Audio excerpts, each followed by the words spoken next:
दर्शकों ब्रेक तो बाद तुहाडा सब दा निघा स्वागत है। सो दूसरे सैगमेंट विच जो अज दा अहम इशू सी वो ये सी कि भारत विच कुरान ते पाबंदी लाउण दी हिंदू सेना ने कीती मंग।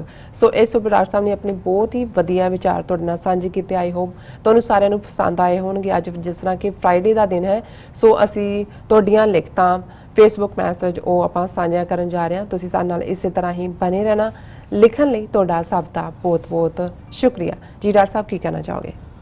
देखो सानू नज़ाकत अली जी ਜਿਹੜੇ लगातारता ਨਾਲ ਲਿਖਦੇ ਨੇ ਉਹਨਾਂ ਦੀ ਇੱਕ ਲਿਖਤ 9 ਜੁਲਾਈ ਦੀ ਸਾਡੇ ਕੋਲ ਸੀ, ਪਰ ਵਕਤ ਨਹੀਂ ਬਣਿਆ ਕਿ ਅਸੀਂ ਉਸ ਨੂੰ ਐਡ ਕਰ ਸਕਦੇ ਆਪਣੇ ਪ੍ਰੋਗਰਾਮ 'ਚ ਜੀ। ਪਰ ਮੈਂ ਅੱਜ ਦੇ ਇਸ ਪ੍ਰੋਗਰਾਮ 'ਚ ਜਿਵੇਂ ਪਹਿਲੇ ਸੈਗਮੈਂਟਸ ਵੀ ਮੈਂ ਦੱਸਿਆ ਸੀ, ਉਹਨਾਂ ਨੇ ਇਹਦਾ ਟਾਈਟਲ ਹੀ ਦਿੱਤਾ ਹੈ ਉਨਵਾਨ ਸਿੱਖ ਲੀਡਰਸ਼ਿਪ ਇਨ 47 ਜੀ। ਸੋ ਜਿਹਨਾਂ ਨੇ ਕਿਹਾ ਕਿ I am sorry I couldn't write to you due to commitment, I am keen follower of your program. You have a eagle's eye on the national and international affairs, and particularly about India, Pakistan and Khalistan. After I started to watch your program, I started reading about Sikh religion and Sikh history. So Nazakat Ali ji ਤੁਹਾਡੀ ਤਾਰੀਫ ਹੈ, ਤੁਸੀਂ ਸਾਨੂੰ ਇਸ ਯੋਗ ਸਮਝਿਆ ਕਿ ਅਸੀਂ ਤੁਹਾਨੂੰ ਕੁਝ ਮੋਟੀਵੇਟ ਕੀਤਾ ਹੈ। ਬਿਲਕੁਲ, ਹਾਲਾਂਕਿ ਤੁਹਾਡੀ ਆਪਣੀ ਲਿਖਤ ਔਰ ਤੁਹਾਡਾ ਐਨਾਲਿਟੀਕਲ ਮਾਈਂਡ ਹੈ, ਤੁਸੀਂ ਆਪ ਵੀ एक कीन स्टूडेंट हो हिस्ट्री दे। फिर इन्होंने लिखा है the way Maharaja Ranjit Singh ruled Punjab, it makes one wonder as to how good administrator he was. His tenure was the most peaceful in the history of Punjab. There was not a single death sentence during his entire tenure. Born in Gujranwala, he was a great visionary, but I am astonished to read about your leadership in 1947. So उन्होंने महाराजा रणजीत सिंह की तारीफ च किया है कि बहुत चंगा ruler सी, उन्होंने राज डेथ सेंटेंस नहीं सी, लेकिन तुहाडी लीडरशिप जिहड़ी 47 दौर दी है उन्होंने देख के मैं हैरान हुंदा है. They decided to leave the land of the Guru Ji and migrate to the land of idol worshippers. वो गुरु साहबान दी धरती नूं छड्ड के बुत परस्तां दे मुल्क च आए. They left all the gurdwaras unattended and on the mercy of Pakistan.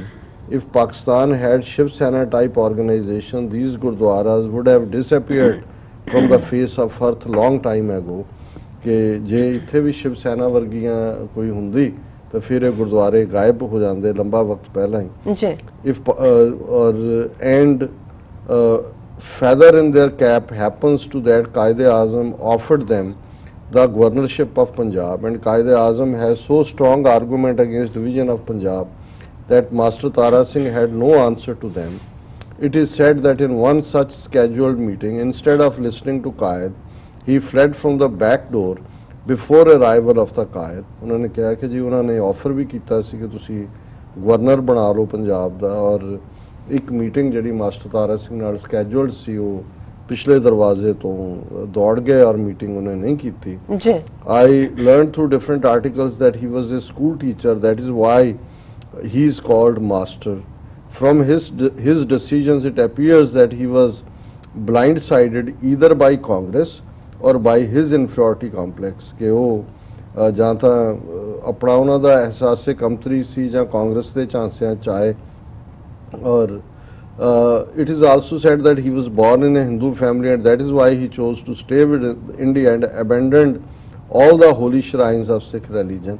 कि वो हिंदू बैकग्राउंड ਦਾ ਸੀ, ਇਸ ਲਈ ਉਹ ਇੰਡੀਆ ਦੇ ਨਾਲ ਗਿਆ ਔਰ ਸਾਰੇ ਗੁਰਦੁਆਰੇ ਪਿੱਛੇ ਛੱਡ ਦਿੱਤੇ. Whatever the case may be with him, but his immature and ridiculous decisions have cost the Sikh nation dearly. ਉਹਦੇ ਬਚਕਾਨਾ ਔਰ ਜਿਹੜੇ ਨੇ ridiculous ਮਜ਼ਾਕੀਆ ਟਾਈਪ ਜਿਹੜੇ ਉਹਦੇ ਫੈਸਲੇ ਸੀ, ਉਹਨਾਂ ਨੇ ਸਿੱਖ ਨੇਸ਼ਨ ਨੂੰ ਬਹੁਤ ਕੀਮਤ ਉਹਦੀ ਉਤਾਰਨੀ ਪੈ ਰਹੀ ਹੈ. Had Indira Gandhi not invaded the Golden Temple in 84, the Sikhs might have been going through identity crisis and would have merged as a subcaste of Hindus. कि जे इंदिरा गांधी जून 84 ਚ हमला ना करती जिन्हें सिखा नूं जगाया, फिर सिख भी एक सब कास्ट बन के हिंदुओं के एंड होंगे. So if you have blunders of Tara Singh on one hand, then you have the heroes like Jarnail Singh, Beyant Singh, Satwant Singh. Sikhi has gained a lot since 1984.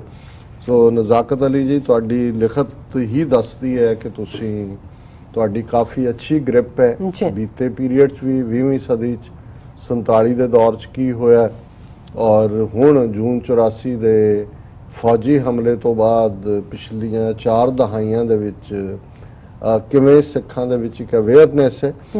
ਇੱਕ ਦੋ ਨੁਕਤੇ ਜਿਹੜੇ ਮੈਂ ਇਸ 'ਚ ਸ਼ਾਮਲ ਕਰਾਂਗਾ ਜ਼ਰੂਰ। ਦੇਖੋ, ਵੈਸੇ ਇਹ ਇੱਕ ਸੌਖੀ ਖੇਡ ਵੀ ਹੁੰਦੀ ਹੈ ਜਾਂ ਸੌਖੀ ਗੱਲ ਵੀ ਹੁੰਦੀ ਹੈ ਕਿ ਕਿਸੇ ਇੱਕ ਬੰਦੇ ਨੂੰ ਪੁਆਇੰਟ ਆਊਟ ਕੀਤਾ ਜਾਏ ਕਿਸੇ ਵੀ ਵੱਡੀ ਗਲਤੀ ਦੇ ਲਈ ਜਾਂ ਬਜਰ ਗੁਨਾਹ ਦੇ ਲਈ।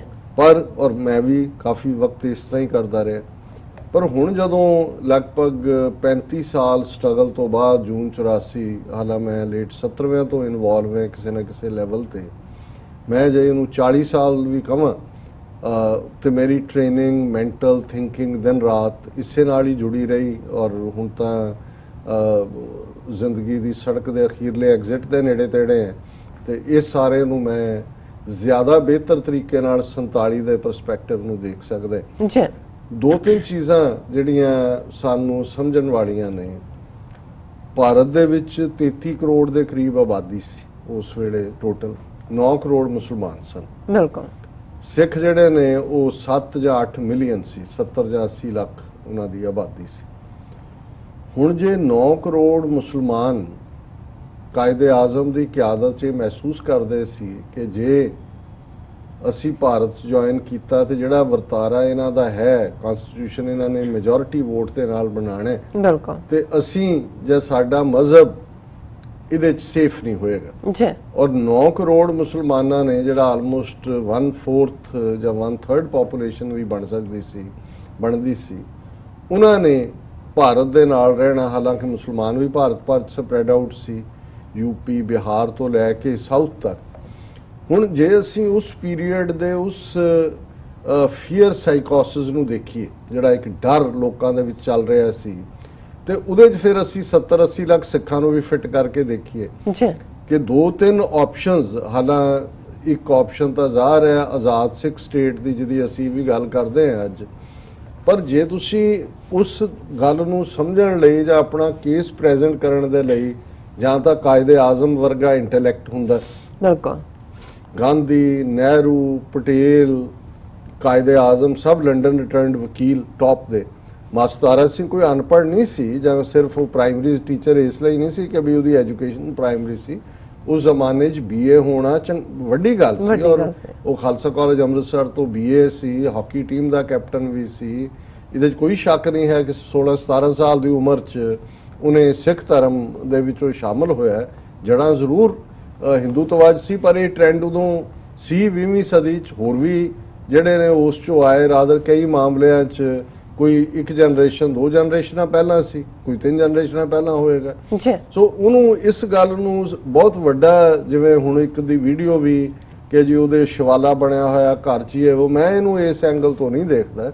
ਮੈਂ ਸਗੋਂ ਸਮਝਦਾ ਵੀ ਜਿਹੜਾ ਕਨਵਰਟ ਹੁੰਦਾ ਹੈ ਨਵਾਂ ਉਹ ਰਾਦਰ ਜ਼ਿਆਦਾ ਜ਼ੀਲ ਵਾਲਾ ਹੁੰਦਾ ਹੈ, ਕਿਉਂਕਿ ਬਾਈ ਕਨਵਿਕਸ਼ਨ ਉਹ ਆਉਂਦਾ ਹੈ ਔਰ ਉਹਦੀ ਕੋਸ਼ਿਸ਼ ਵੀ ਹੁੰਦੀ ਹੈ ਸਾਬਤ ਕਰਨ ਦੀ ਕਿ ਮੈਂ ਕਿਸੇ ਗੱਲੋਂ ਤੁਹਾਡੇ ਤੋਂ ਘੱਟ ਨਹੀਂ ਹੈ। ਸੋ ਮੈਂ ਸਮਝਦਾ ਵੀ ਇਸ ਗਰਾਊਂਡ ਤੇ ਇਸ ਗੱਲ ਨੂੰ ਡਿਸਕਸ ਕਰਨਾ ਬਿਹਤਰ ਨਹੀਂ ਹੋਏਗਾ ਜਿਵੇਂ ਅੱਜ ਸਾਡੇ ਬਹੁਤ ਸਾਰੇ ਵੀਰ ਕਰਦੇ ਨੇ। ਪਹਿਲਾਂ ਤਾਂ ਮੈਂ ਇੰਟੈਲੈਕਚੁਅਲ ਲੈਵਲ ਤੇ ਦੇਖਦਾ ਹਾਂ ਕਿ ਮਾਸਟਰ ਤਾਰਾ ਸਿੰਘ ਕੋਈ ਮੈਚ ਨਹੀਂ ਸੀ। ਉਦੋਂ ਦੀ situation black and white situation ਨਹੀਂ ਸੀ। ਇਹ ਨਹੀਂ ਸੀ ਕਿ ਅੰਗਰੇਜ਼ਾਂ ਨੇ ਕਿਹਾ ਜੀ ਤੁਸੀਂ ਸਿੱਖ ਰਾਜ ਲੈ ਲਓ ਤੇ ਮਾਸਟਰ ਤਾਰਾ ਸਿੰਘ ਨੇ ਜਾਂ ਗਿਆਨੀ ਕਰਤਾਰ ਸਿੰਘ, ਬਲਦੇਵ ਸਿੰਘ, ਇਹ ਟਰਾਇਓ ਉਸ ਪੀਰੀਅਡ ਸੀ 47 ਚ। ਗਿਆਨੀ ਕਰਤਾਰ ਸਿੰਘ ਪ੍ਰੈਜ਼ੀਡੈਂਟ ਸੀ ਅਕਾਲੀ ਦਲ ਦਾ, ਹਾਲਾਂ master Tara Singh most powerful NTT ਸੀ। ਸੋ ਸਿਚੁਏਸ਼ਨ ਗ੍ਰੇ ਏਰੀਆ ਸੀ। ਪਾਕਿਸਤਾਨ ਕਿਸੇ ਨੇ ਕਾਇਦੇ ਆਜ਼ਮ ਨੂੰ ਪਲੈਟਰ 'ਚ ਰੱਖ ਕੇ ਨਹੀਂ ਦਿੱਤਾ ਹੈ। ਬਿਲਕੁਲ ਅਖੀਰ ਤੱਕ ਜਿਹੜਾ ਹੈ ਉਹਦਾ ਕੀ ਬਣੇਗਾ ਕੀ ਨਹੀਂ ਹੈ ਕਲੀਅਰ ਨਹੀਂ ਸੀ। ਉਹਨਾਂ ਨੇ ਆਪਣੇ ਕਾਰਡਸ ਖੇਲੇ। ਜੇ ਡਾਇਰੈਕਟ ਐਕਸ਼ਨ ਦਾ ਪੀਰੀਅਡ ਆਇਆ, ਕੈਲਕਟਾ 'ਚ ਮੁਸਲਿਮ ਲੀਗ ਦੀ ਹਕੂਮਤ ਸੀ, ਉਹਨਾਂ ਨੇ ਖੇਲਿਆ। ਗਾਂਧੀ ਔਰ ਨਹਿਰੂ ਨੂੰ ਦੱਸ ਦਿੱਤਾ ਕਿ ਜੇ ਨਹੀਂ ਮੰਨੋਗੇ ਤਾਂ ਫਿਰ ਹਸ਼ਰ ਦੇਖ ਲਓ ਕਿ ਕੀ ਹੋਏਗਾ। ਅੰਗਰੇਜ਼ਾਂ ਦੇ ਨਾਲ ਉਹਨਾਂ ਨੇ ਬੜਾ ਕਲੀਅਰ ਕਿ ਵਟ ਮਸਟ ਬੀ ਰੱਖਿਆ। ਆਪਣੇ ਲੋਕਾਂ ਨੂੰ ਵੀ ਇਹ ਗੱਲ ਸਮਝਾਈ, ਹਾਲਾਂ ਮੁਸਲਮਾਨਾਂ ਦਾ ਵੀ ਇੱਕ ਤਬਕਾ ਹੱਕ 'ਚ ਨਹੀਂ, ਪਰ ਘੱਟੋ ਘੱਟ ਕੁਝ ਏਰੀਏ ਤੇ ਸਨ ਜਿਨ੍ਹਾਂ ਦੇ ਵਿੱਚ ਮੁਸਲਿਮ ਮੈਜੋਰਿਟੀ ਸੀ, ਉਹ ਕਾਂਗਰਸ ਵੀ ਬਣਦੇ ਸੀ। ਹੁਣ ਪੰਜਾਬ ਦੀ ਸਿਚੁਏਸ਼ਨ ਬੜੀ ਪੰਜਾਬ 'ਚ ਮੁਸਲਿਮ ਲੀਗ ਦੀ ਹਕੂਮਤ ਤਾਂ ਨਹੀਂ ਸੀ, ਯੂਨੀਅਨਿਸਟ ਪਾਰਟੀ ਦੀ ਹਕੂਮਤ ਸੀ। ਸਰ ਸਿਕੰਦਰ ਹਯਾਤ ਖਾਨ ਟਿਵਾਣਾ, ਫਿਰ ਖਿਜਰ ਹਯਾਤ ਖਾਨ ਟਿਵਾਣਾ। ਹੁਣ ਜਿਹੜੇ ਸਿੱਖ ਅੱਜ 50,300 ਸਕੁਅਰ ਕਿਲੋਮੀਟਰ ਏਰੀਏ 'ਚ ਨੇ ਮੈਜੋਰਿਟੀ 'ਚ। ਉਦੋਂ ਜਿਹੜੀਆਂ ਸਤਲੁਜ ਪਾਰ ਦੀਆਂ ਸਿੱਖ ਰਿਆਸਤਾਂ ਸੀ ਉਹ ਤਾਂ ਪੰਜਾਬ ਦਾ ਹਿੱਸਾ ਨਹੀਂ ਸੀ ਜੀ। ਰਿਆਸਤਾਂ ਨੇ ਕੀ ਕਰਨਾ ਹੈ ਫਿਊਚਰ 'ਚ, ਅੰਗਰੇਜ਼ਾਂ ਨੇ ਉਹਨਾਂ ਦਾ ਕੀ ਕਰਨਾ ਇਹ ਵੀ ਅਨਕਲੀਅਰ ਸੀ। ਪਟਿਆਲਾ, ਨਾਭਾ, ਜੀਂਦ, ਕਪੂਰਥਲਾ, ਇਹ ਸਾਰੀਆਂ ਰਿਆਸਤਾਂ ਜਿਹੜੀਆਂ ਨੇ ਇਹ ਅੱਡ ਸੀ। ਇਹਨਾਂ ਦੀ ਆਬਾਦੀ ਸਿੱਖ ਪੰਜਾਬ ਦਾ ਹਿੱਸਾ ਨਹੀਂ ਸੀ। ਜਿਹੜਾ ਬ੍ਰਿਟਿਸ਼ ਪੰਜਾਬ ਸੀ ਉਹਦੇ 'ਚ ਸਿੱਖ 12 ਜਾਂ 13% ਸੀ ਸਾਰੀ ਪਾਪੂਲੇਸ਼ਨ ਦਾ ਜੀ। ਔਰ ਉਹ 12-13% ਵੀ ਪੰਜਾਬ ਦੇ ਕਿਸੇ ਇੱਕ ਜ਼ਿਲ੍ਹੇ ਦੇ ਵਿੱਚ ਵੀ ਮੈਜੋਰਿਟੀ 'ਚ ਨਹੀਂ ਸੀ। 2 ਤਹਿਸੀਲਾਂ, ਇੱਕ ਤਰਨਤਾਰਨ ਔਰ ਮੋਗਾ, ਇਹ ਸਿੱਖ ਮੈਜੋਰਿਟੀ ਤਹਿਸੀਲਾਂ ਸੀ। ਸੋ ਜ਼ਾਹਰ ਹੈ ਹਾਲਾਂ ਜਦੋਂ ਅਸੀਂ ਸਿੱਖ ਸਟੇਟ ਦੇ ਹੱਕ 'ਚ ਫੈਕਟਰ ਦੇਖਦੇ ਹਾਂ, ਭਾਵੇਂ ਉਹ 12% ਸੀ, 33% ਉਹ ਮਾਲੀਆ ਦਿੰਦੇ ਸੀ। ਫੌਜ ਦੇ ਵਿੱਚ ਜਿਹੜਾ ਹੈ ਉਹ 32-33% ਸਿੱਖ ਅਫਸਰ ਸੀ, 18-19% ਸਿੱਖ ਫੌਜ ਸੀ।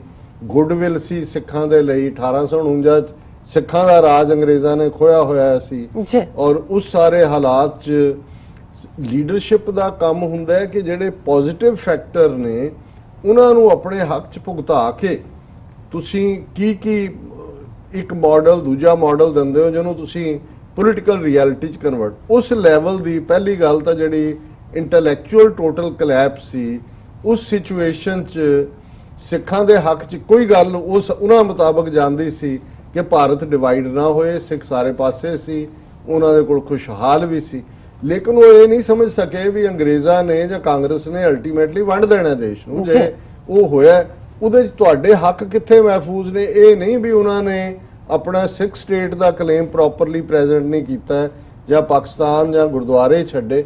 ਹਿੰਦੂਆਂ ਦੇ ਨਾਲ ਜਿਨ੍ਹਾਂ ਦੇ ਨਾਲ ਇਲਹਾਕ ਕੀਤਾ ਉਹਨਾਂ ਤੋਂ ਕੀ ਲਿਆ ਜੀ? ਤੁਸੀਂ ਜੇ ਕਾਇਦੇ ਆਜ਼ਮ ਨੇ ਜਿਹੜੀਆਂ ਆਫਰਸ ਕੀਤੀਆਂ ਇਹਦੇ 'ਚ ਕੋਈ ਸ਼ੱਕ ਨਹੀਂ, ਕਾਇਦੇ ਆਜ਼ਮ ਕਿਸੇ ਹੱਦ ਤੱਕ ਵੀ ਜਾ ਕੇ ਸਿੱਖਾਂ ਨੂੰ ਐਕੋਮੋਡੇਟ ਕਰਨਾ ਚਾਹੁੰਦੇ ਸੀ। ਉਹਨਾਂ ਦੇ ਆਪਣੇ ਰੀਜ਼ਨ ਸੀ, ਪੋਲੀਟੀਕਲ ਰੀਜ਼ਨ ਵੀ ਸੀ, ਕਿਉਂਕਿ ਉਦੋਂ ਦਾ ਪੰਜਾਬ ਜੇ ਸਿੱਖ ਜੁਆਇਨ ਕਰਦੇ ਤੇ ਫਿਰ ਪਾਕਿਸਤਾਨ ਦੀ ਹੱਦ ਜਮਨਾ ਤੱਕ ਹੁੰਦੀ। ਜਿਹੜਾ ਇਹ ਨਾਰਾ ਧੋਤੀ ਟੋਪੀ ਜਮਨਾ ਪਾਰ ਕਈ ਵਾਰ ਸਾਡੀ ਖਾਲਿਸਤਾਨ ਦੀ ਸਟਰਗਲ ਦੇ ਦੌਰਾਨ ਵੀ ਲੱਗਦਾ ਰਿਹਾ, ਇਹ ਪ੍ਰੀ 47 ਦਾ ਨਾਰਾ ਹੈ ਕਿ ਧੋਤੀ ਟੋਪੀ ਜਿਹੜਾ ਹਿੰਦੂਤਵਾਦ ਹੈ ਜਮਨਾ ਤੋਂ ਪਾਰ ਹੋਏਗਾ, ਜਮਨਾ ਤੱਕ ਪਾਕਿਸਤਾਨ ਦੀ ਹੱਦ ਦੀ ਗੱਲ ਹੁੰਦੀ ਸੀ। ਔਰ ਕਾਇਦੇ ਆਜ਼ਮ ਇਹ ਸਮਝਦੇ ਸੀ ਕਿ ਜੇ ਸਿੱਖ ਔਨ ਬੋਰਡ ਨਾ ਆਏ ਪੰਜਾਬ ਡਿਵਾਈਡ ਹੋਏਗਾ, ਔਰ ਜੇ ਪੰਜਾਬ ਦੀ ਡਿਵੀਜ਼ਨ ਦਾ ਪ੍ਰਿੰਸੀਪਲ ਮੰਨ ਲਿਆ ਗਿਆ ਤੇ ਬੰਗਾਲ ਵੀ ਡਿਵਾਈਡ ਹੋਏਗਾ। ਜੇ ਸਿੱਖ ਐਨ ਬਲਾਕ ਜੁਆਇਨ ਕਰਦੇ ਜਿਹੜਾ ਉਹਨਾਂ ਦੇ ਫਾਇਦੇ 'ਚ ਵੀ ਜਾਂਦਾ ਸੀ ਤੇ ਫਿਰ ਬੰਗਾਲ ਵੀ ਸਾਰੇ ਦਾ ਸਾਰਾ ਜਿਹੜਾ ਉਹ ਪਾਕਿਸਤਾਨ ਦਾ ਹਿੱਸਾ ਬਣਨਾ ਸੀ, ਈਸਟ ਔਰ ਵੈਸਟ ਬੰਗਾਲ। ਸੋ ਇਹ ਵੀ ਇੱਕ ਵੱਡਾ ਰੀਜ਼ਨ ਸੀ। ਪਰ ਜਿਹੜੀ ਸਿੱਖ ਲੀਡਰਸ਼ਿਪ ਹੈ ਨਾ ਤਾਂ ਉਹ ਆਪਣਾ ਲੈਵਲ ਦੇ ਉੱਤੇ ਕੁਝ ਉਹਨਾਂ ਨੇ ਸੋਚਿਆ ਕਿ ਉਹਨਾਂ ਨੇ ਸਿੱਖ ਕੇਸ ਇੰਡੀਪੈਂਡੈਂਟ ਨੇਸ਼ਨ ਦਾ ਕਿਵੇਂ ਬਿਲਡ ਕਰਨਾ ਹੈ। ਪਾਕਿਸਤਾਨ ਦੇ ਕਾਇਦੇ ਆਜ਼ਮ ਦੀਆਂ ਆਫਰ ਜਿਹੜੀਆਂ ਉਹਨਾਂ ਨੇ ਬਹੁਤ ਲਿਬਰਲੀ ਦਿੱਤੀਆਂ, ਉਹਨਾਂ ਵੱਲ ਉਹਨਾਂ ਨੇ ਅੱਖਾਂ ਹੀ ਮਿੱਟੀ ਰੱਖੀਆਂ। ਉਹਦੇ 'ਚ ਕਿਤੇ ਨਾ ਕਿਤੇ ਉਹ ਬਾਇਸ ਵੀ ਸੀ, ਕਿਤੇ ਨਾ ਕਿਤੇ ਸਾਈਕੋ ਹਿਸਟਰੀ ਵੀ ਸੀ।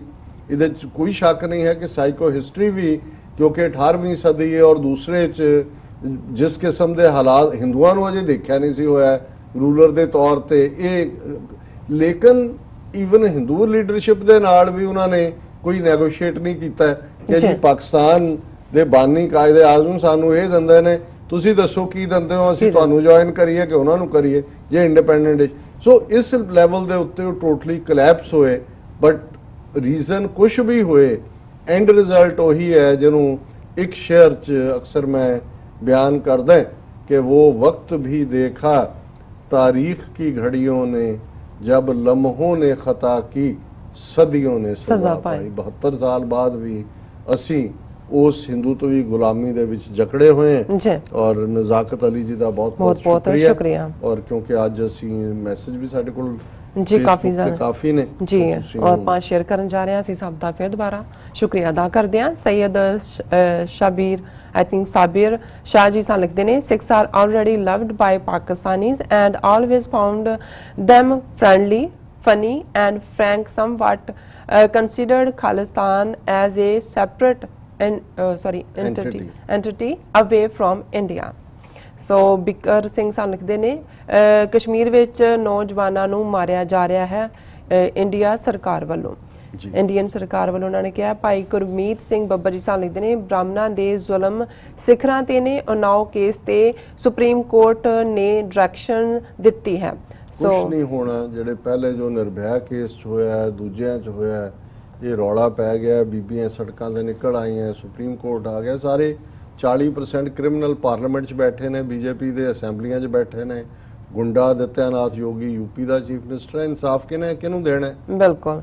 ਸੈयद ਸਾਬਿਰ ਸ਼ਾਹ ਸਾਨੂੰ ਫਿਰ ਦੁਬਾਰਾ ਲਿਖਦੇ ਨੇ, ਡਜ਼ ਇੰਡੀਆ ਥਿੰਕ ਪਾਕ ISI is so stupid as to leave Pak made land mines and not plant Indian made mines they captured in North Waziristan and Balochistan. Indeed, Trump's mention of Modi requesting him to mediate got India frustrated. ਉਹਨਾਂ ਲਿਖਿਆ frustrated ਹਾਂਜੀ sorry. Bajwa Singh ਬਲਜੀਸਾਂ ਲਿਖਦੇ ਨੇ, ਸਤਿ ਸ਼੍ਰੀ ਅਕਾਲ, nice program. World Sikh youth should see the history of very important time on community. ਬਹੁਤ ਸ਼ੁਕਰੀਆ ਬਾਜਵਾ ਸਿੰਘ ਜੀ ਸਾਨੂੰ ਫਤਿਹ ਬੁਲਾਉਂਦੇ ਨੇ। ਕਾਮਰਾਨ ਇਕਬਾਲ ਫ੍ਰੀ ਕਸ਼ਮੀਰ ਕਹਿੰਦੇ ਨੇ, ਫਿਰ ਉਹਨਾਂ ਨੇ ਫ੍ਰੀ ਕਸ਼ਮੀਰ ਲਿਖਿਆ। ਅਮਰਜੀਤ ਸੰਧੂ ਜੀ ਸਾਨੂੰ ਫਤਿਹ ਬੁਲਾਉਂਦੇ ਨੇ। ਕਾਮਰਾਨ ਇਕਬਾਲ ਵੈਲਡਨ ਕਹਿੰਦੇ ਨੇ। ਸੋ ਸੈयद ਸਾਬਿਰ ਸ਼ਾਹ ਲਿਖਦੇ ਨੇ, doctor Amarjit Singh sounds a cool dude. Very nice. ਇਹ ਅਮਰੀਕਨ ਸਲੈਂਗ ਇਸਤੇਮਾਲ ਕੀਤਾ, ਬਹੁਤ ਸ਼ੁਕਰੀਆ ਸਾਬਿਰ ਜੀ। ਜੀ ਫਿਰ ਉਹਨਾਂ ਦਾ ਮੈਸੇਜ ਹੈ, ਇਨਸ਼ਾਅੱਲਾ free Kashmir, free Khalistan and even free India from BJP Hindutvas. Kamran Iqbal okay ਲਿਖਦੇ ਨੇ। ਸੁਖਜੀਤ ਸਿੰਘ ਕਹਿੰਦੇ ਨੇ ਕਿ ਭਾਰਤੀ ਭੇਡਾਂ ਲਈ ਹਰ ਆਜ਼ਾਦੀ ਪਸੰਦ ਮਨੁੱਖ ਅੱਤਵਾਦੀ ਹੈ। ਬਿਲਕੁਲ ਠੀਕ। ਬਾਸ਼ੀਰ ਜੀ ਸਾਨੂੰ ਲਿਖਦੇ ਨੇ ਜੈਸ। ਬਾਦ ਸਿੰਘ ਸਾਨੂੰ ਫਤਿਹ ਬੁਲਾਉਂਦੇ ਨੇ। ਤਾਹਿਰ ਮਹਿਮੂਦ ਜੀ ਕਹਿੰਦੇ ਨੇ, ਡਾਕਟਰ ਸਾਹਿਬ ਅੱਲਾਹ ਪਾਕ ਆਪਕੋ सेहत दे, बहुत बड़ा काम कर रहे हो आप। बहुत शुक्रिया ताहिर जी। कामरान इकबाल फिर दोबारा लिखते हैं, इंशाअल्लाह फ्री कश्मीर। भाई गुरमीत सिंह जी फतेह बुलाते ने। बाशीर जी लिखते ने, लोगों को आज़ादी दो। फिर उन्होंने लिखा खालिस्तान खालसे दा। Very nice. कुलदीप सिंह जी सानू फतेह बुलाते ने। बाज सिंह सान लिखते ने, if you dream you dare to complete is read history dear। Syed Shabir Shah फिर सान लिखते ने, no harm in dreaming at Baj Lol। I don't know कि इन्होंने बाज सिंह ने मैसेज ने, it can also launch a mission by starting war against Pakistan in Kashmir sector and can kill completely to Kashmiris by blaming that they revolted because India wants Kashmir not Kashmiris। It can go to any extent। ਬਿਲਕੁਲ ਠੀਕ। ਇਸ ਵੇਲੇ ਇਹਨਾਂ ਦਾ ਅਜੀਤ ਡੋਵਲ ਦੀ line ਕੀ ਹੈ ਜੀ, ਪਾਕਿਸਤਾਨ ਦੇ ਨਾਲ ਇਹ ਸ਼ੁਰੂ ਵੀ ਕਰ ਸਕਦੇ ਨੇ, ਕਸ਼ਮੀਰ 'ਚ ਇੱਕ ਵੱਡੇ ਵਡਾਂਗਾ ਵੀ ਕਰ ਸਕਦੇ ਨੇ। ਫਿਰ ਅੱਗੋਂ ਉਹਨਾਂ ਦਾ ਮੈਸੇਜ ਹੈਗਾ, India is going to kill many birds with one stone, birds like free Kashmir, Khalistan, Kartarpur corridor, 370 and so on. So Syed Sabir ji ਸਾਨੂੰ ਫਿਰ ਲਿਖਦੇ ਨੇ, love to watch sober and metro factly analysis. ਫਿਰ ਸਾਨੂੰ ਉਹਨਾਂ ਨੇ ਫਿਰ ਦੁਬਾਰਾ ਮੈਸੇਜ ਉਹਨਾਂ ਦਾ ਹੈਗਾ, ਜੇ ਸੈਕੰਡ ਸੈਗਮੈਂਟ ਤੇ ਚਲੇ ਜਾਓ ਕਿਉਂਕਿ ਇਹਦੇ ਚ ਕਈ ਰਿਪੀਟ ਮੈਸੇਜ ਹੁੰਦੇ ਨੇ। ਠੀਕ ਹੈ ਜੀ, ਨੋ ਪ੍ਰੋਬਲਮ ਜੀ। ਇਹਦੇ ਚ ਸਾਜਦ ਨੂਰ ਪੱਟੀ ਲਿਖਦੇ ਨੇ, ਬਾਬਾ ਨਾਨਕ ਜੀ ਉਸ philosophy can bring peace in region not Chanakya's. ਬਿਲਕੁਲ ਠੀਕ ਹੈ। ਇਸੇ ਲਈ ਇਹ ਜਿਹੜੇ ਨੇ ਕਰਤਾਰਪੁਰ ਕੋਰੀਡੋਰ ਨੂੰ ਰੋਕਣ ਤੇ ਲੱਗੇ ਹੋਏ ਨੇ ਜੀ। ਸੋ Kuldeep Singh ji very good doctor ਸਾਹਿਬ ਕਹਿੰਦੇ ਨੇ ਤੁਹਾਨੂੰ। ਦਰਸ਼ਨ ਸਿੰਘ ਜੀ ਫਤਿਹ ਬੁਲਾਉਂਦੇ ਨੇ। ਬਾਦ ਸਿੰਘ ਲਿਖਦੇ ਨੇ, ਆਜ਼ਾਦੀ ਹੀ ਹੱਲ ਹੈ, ਖਾਲਿਸਤਾਨ ਦੀ ਪ੍ਰਾਪਤੀ ਤੱਕ ਜੰਗ ਜਾਰੀ ਰਹੂ 2020। ਹੁਸੈਨ ਖਾਨ ਟਰੂ ਕਹਿੰਦੇ ਨੇ। ਸਿੰਘ ਸੁਰਿੰਦਰ ਜੀ ਲਿਖਦੇ ਨੇ, ਡਾਕਟਰ ਸਾਹਿਬ ਅਤੇ TV 84 ਦੀ ਟੀਮ ਵਾਹਿਗੁਰੂ ਜੀ ਕਾ ਖਾਲਸਾ ਵਾਹਿਗੁਰੂ ਜੀ ਕੀ ਫਤਿਹ ਪ੍ਰਵਾਨ ਕਰਨੀ ਜੀ। ਬਾਦ ਸਿੰਘ ਜੀ ਸਾਨੂੰ ਲਿਖਦੇ ਨੇ, ਭਾਰਤ ਵਿੱਚ ਘੱਟ ਗਿਣਤੀਆਂ ਗੁਲਾਮੀ ਵਿੱਚ ਰਹਿ ਰਹੀਆਂ ਹਨ, ਹੁਣ ਸਮਾਂ ਹੈ ਕਿ ਜ਼ੁਲਮ ਖਿਲਾਫ ਖਲੋਵੋ ਅਤੇ ਆਪਣੀ ਤਿਆਰੀ ਰੱਖੋ। RSS ਅਤੇ ਭਾਰਤ ਤਿਆਰ ਹੈ ਤੁਹਾਨੂੰ ਮਾਰਨ ਲਈ। ਅਰਸਲ ਨਗਾਰਾ ਪੰਥ ਖਾਲਸਾ ਦਾ। ਠੀਕ ਹੈ ਡਾਕਟਰ ਸਾਹਿਬ, ਵਾਹਿਗੁਰੂ ਜੀ ਕਾ ਖਾਲਸਾ ਵਾਹਿਗੁਰੂ ਜੀ ਕੀ ਫਤਿਹ। ਭਾਰਤ ਸਰਕਾਰ ਨੇ ਐਲਾਨ ਕੀਤਾ ਪਿਛਲੇ ਹਫਤੇ 10,000 ਤੇ ਕੱਲ 30,000 ਹੋਰ ਤਾਂ ਸਰਕਾਰੀ ਕਾਗਜ਼ ਵਿੱਚ ਹੁਕਮ ਕੀਤੇ ਨੇ, ਪਰ ਅਨਅਲਾਨੀ ਕੁੱਲ 50,000 ਫੌਜ ਤੇ ਅਰਧ ਸੈਨਿਕ ਭੇਜੇ ਨੇ। ਸੱਚਾਈ ਇਹ ਹੈ ਕਿ ਕੱਲ RSS ਦੇ ਗਵਰਨਰ ਨੇ ਕਸ਼ਮੀਰ ਵਾਲੇ ਨੇ ਅਮਰਨਾਥ ਯਾਤਰੀ ਨੂੰ ਬਾਹਰ ਕੱਢਣ ਦੇ ਹੁਕਮ ਹਮਲੇ ਦਾ ਡਰ ਦੇ ਕੇ ਦਿੱਤੇ ਨੇ। ਕਸ਼ਮੀਰ ਵਿੱਚ ਜਨਰਲ ਕੋਰ ਕਮਾਂਡਰ ਜੜੇ ਸਰਦਾਰ ਨੇ ਕੱਲ ਪੱਤਰਕਾਰਤਾ ਕਰਦੇ ਸਮੇਂ ਹਥਿਆਰ ਦਾ ਜ਼ਖੀਰਾ ਯਾਤਰਾ ਰਸਤੇ ਤੇ ਮਿਲਣ ਦਾ ਬਿਆਨ ਦਿੱਤਾ ਹੈ। ਪਾਕਿਸਤਾਨ ਨੂੰ ਜ਼ਿੰਮੇਵਾਰ ਦੱਸਿਆ ਹੈ। ਇੱਕ ਗੱਲ ਹੋਰ ਡਾਕਟਰ ਸਾਹਿਬ, ਇਹਨਾਂ ਨੇ ਫੌਜ ਦੇ ਬਿਆਨ ਦੇਣ ਵਾਲੇ ਕਸ਼ਮੀਰ ਵਿੱਚ ਸਿੱਖ ਚਿਹਰੇ ਸਰਦਾਰ ਰੱਖੇ ਨੇ। ਹੁਣ ਰਿਪਬਲਿਕ TV, ਟਾਈਮ ਨਾਓ, ਮਾਈਨਰ ਨੇ ਕਸ਼ਮੀਰ ਵਿੱਚ ਪੱਤਰਕਾਰ ਵੀ ਪੱਗਾਂ ਵਾਲੇ ਸਰਦਾਰ ਮੁੰਡੇ ਰੱਖ ਲਏ ਨੇ। ਸਿੱਖਾਂ ਨੂੰ ਸਮਝਣਾ ਚਾਹੀਦਾ ਹੈ, ਇਹ ਪੱਤਰਕਾਰ ਚੀਖ ਕਸ਼ਮੀਰੀਆਂ ਨੂੰ ਅੱਤਵਾਦੀ ਕਹਿ ਰਹੇ ਨੇ। ਇਸ ਤਰ੍ਹਾਂ ਨਾਲ ਸਿੱਖਾਂ ਨਾਲ ਮੁਸਲਮਾਨ ਦਾ ਲੜਾਈ ਕਰਵਾਉਣਗੇ। ਇਹ ਚਾਣਕਿਆ ਦੇ ਚੇਲੇ ਧਿਆਨ ਦੇਣ ਸਿੱਖ। ਸੋ ਦੂਜਾ ਉਹਨਾਂ ਨੇ ਫਿਰ ਲਿਖਿਆ, ਦੂਜਾ ਦਾਸ ਦਾ ਪੂਰਾ ਯਕੀਨ ਹੈ ਕਿ ਕਸ਼ਮੀਰੀਆਂ ਦਾ ਵੱਡੇ ਪੱਧਰ ਤੇ ਕਤਲੇਆਮ ਕਰਕੇ ਪਾਕਿਸਤਾਨ ਦੇ ਖਾਤੇ ਪਾਉਣਾ, ਪਹਿਲਾਂ ਵਾਂਗੂ ਇਹ ਵੀ ਪੂਰਾ ਪ੍ਰਬੰਧ ਕਰ ਲਿਆ ਇਹਨਾਂ ਨੇ। ਅਗਲਾ ਨਿਸ਼ਾਨਾ ਇਹਨਾਂ ਦਾ ਕਸ਼ਮੀਰ ਤੇ ਕਸ਼ਮੀਰੀਆਂ ਤੋਂ ਬਾਅਦ ਪੰਜਾਬ ਤੇ ਸਿੱਖ ਹੋਣੇ ਨੇ। ਹਰ ਹਾਲਾਤ ਵਿੱਚ ਇਹ ਗੱਲ ਸਿੱਖ ਸਮਝ ਲੈਣ। ਵਾਹਿਗੁਰੂ ਜੀ ਕਾ ਖਾਲਸਾ, ਵਾਹਿਗੁਰੂ ਜੀ ਕੀ ਫਤਿਹ। ਪੰਥ ਖਾਲਸਾ, ਤੁਸੀਂ ਬਿਲਕੁਲ ਠੀਕ ਕਿਹਾ ਕਿ ਵੀ ਇਹਨਾਂ ਨੇ ਫੌਜੀ ਜਨਰਲ ਵੀ ਦਾੜੀ ਕੱਟੇ, ਪੱਗਾਂ ਬਣਾ ਕੇ ਸਿੱਖ ਬਿਠਾਏ ਹੋਏ ਨੇ। ਟਾਈਮਸ ਨਾਓ ਦੇ ਪੱਤਰਕਾਰ ਵੀ ਪੱਗਾਂ ਵਾਲੇ। ਔਰ ਇਹ ਪੂਰਾ ਇਹਨਾਂ ਦਾ ਯਤਨ ਹੈ ਕਿ ਇਹਨੂੰ ਜਿਹੜਾ ਹੈ ਇਹ ਸਿੱਖਾਂ ਨੂੰ ਆਪਣੇ ਹੱਕ ਦੇ ਵਿੱਚ ਵਰਤਣ। ਪਰ ਮੈਂ ਸਮਝਦਾ ਵੀ ਇਹ ਹੁਣ ਕਾਫੀ ਹੱਦ ਤੱਕ ਐਕਸਪੋਜ਼ ਹੋ ਚੁੱਕੇ ਨੇ। ਨੀਤੀ ਉਹੀ ਹੈ ਜੋ ਪੰਜਾਬ 'ਚ ਇਹਨਾਂ ਨੇ ਅਡਾਪਟ ਕੀਤੀ, ਉਹੀ ਕਸ਼ਮੀਰ 'ਚ ਹੈ। ਔਰ ਅਲਟੀਮੇਟਲੀ ਇੱਕ ਮਾਈਨੋਰਿਟੀ ਨੂੰ ਦੂਸਰੀ ਨਾਲ ਪੜ੍ਹਾਉਣ ਦਾ ਔਰ ਪਾਕਿਸਤਾਨ ਨੂੰ ਵਿੱਚ ਇਨਵੋਲਵ ਕਰਨ ਦੀ ਲਾਈਨ ਇਹ ਜ਼ਾਹਰਾ ਤੌਰ ਦੇ ਉੱਤੇ ਨਜ਼ਰ ਆ ਰਹੀ ਜੀ। ਸੈਯਦ ਸਬੀਰ ਸ਼ਾਹ ਲਿਖਦੇ ਨੇ, just wondering if this is only Hindu India propaganda that Pakistan is opening Kartarpur out of a political reason and no real love for Sikhs. What are Sikh community views on this? ਦੇਖੋ, ਮੈਨੂੰ ਇੱਕ ANI ਦਾ bureau chief ਰਿਹਾ, ਇੱਕ ਵਿਆਹ party ਤੇ ਪਿੱਛੇ ਮਿਲਿਆ, ਪੱਗ ਵਾਲਾ ਬੰਦਾ ਹੈ।